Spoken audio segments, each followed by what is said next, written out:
Hello students, welcome back to the third session of C++ programming. We have already studied all the operators coming under C++.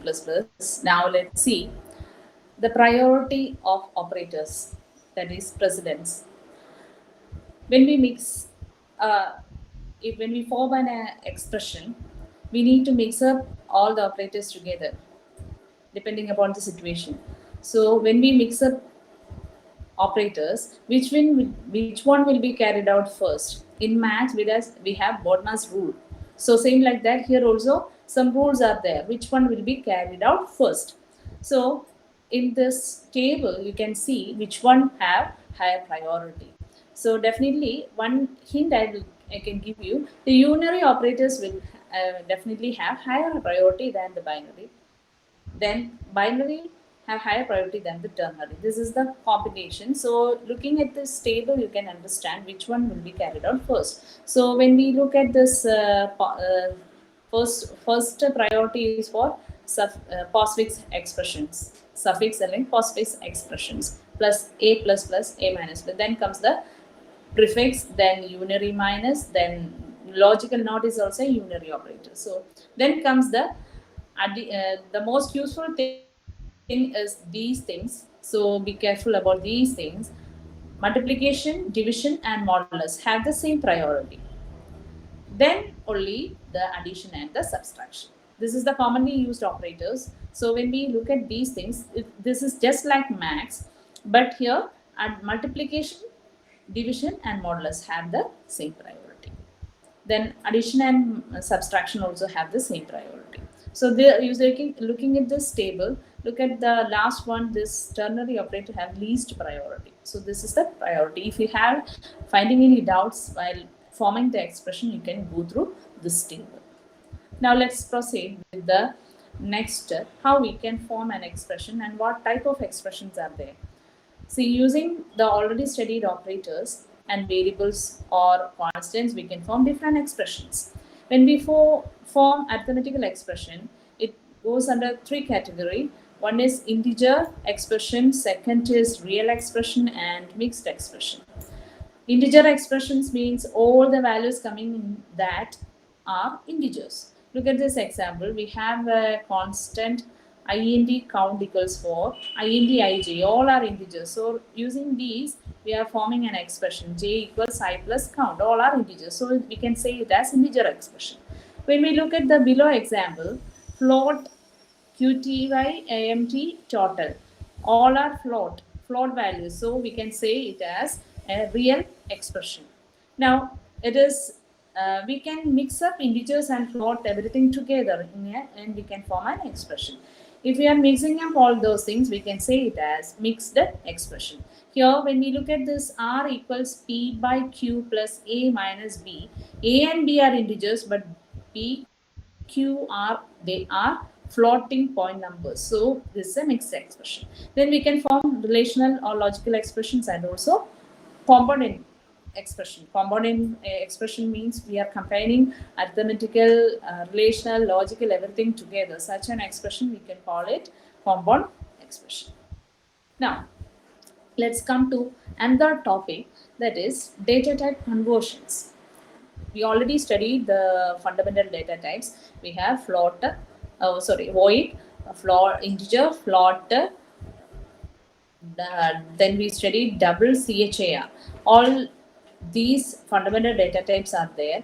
Then related to that, we are studying the data type conversion. Conversion means we are converting to something else. So two types of conversions we are coming there. One is implicit conversion and second is explicit conversion. See, implicit conversion, it is called by another name, type promotion. Type promotion. So this implicit conversion is done by the compiler itself. We don't need to do anything, it is automatically happening.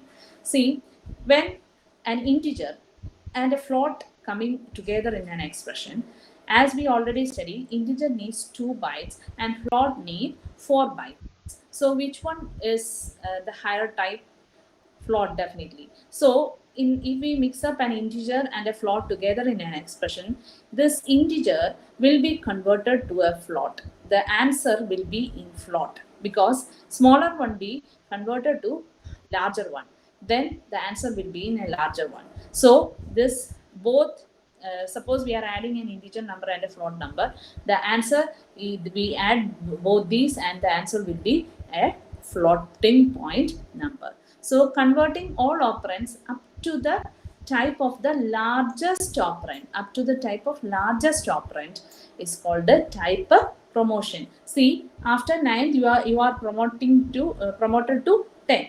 After 8 you are promoted to 9. From 9th you are promoted to 10. It never happens in the reverse order. So this is called a type promotion. So we programmers are not doing anything. It is automatically happened by the compiler.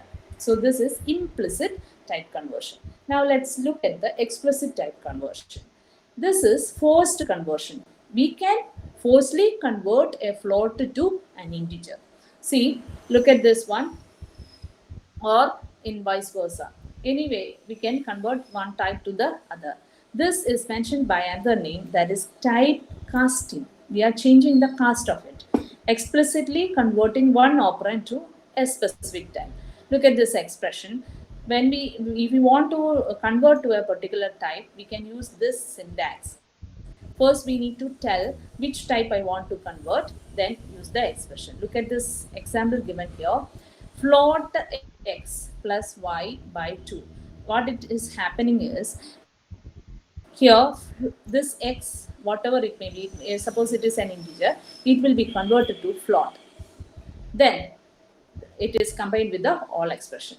While doing like this, there is a problem happening.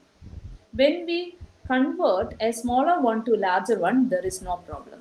When we convert a larger one to smaller one, there is a chance for data loss. So when we assign value of larger data type to a smaller data type, it may happen data loss. Data loss may happen. See, if you have a two buckets, one smaller type and another one big type, bigger bucket.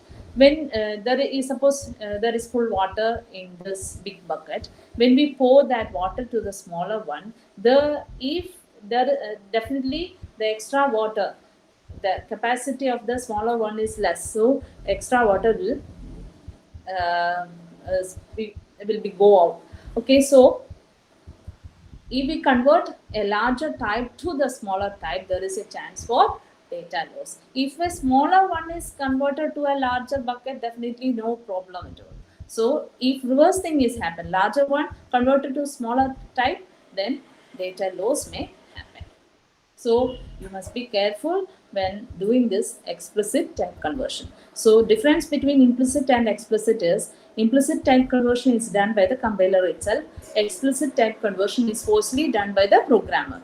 Okay. So implicit conversion always happens from the smaller type to the larger type. So no data loss happens there.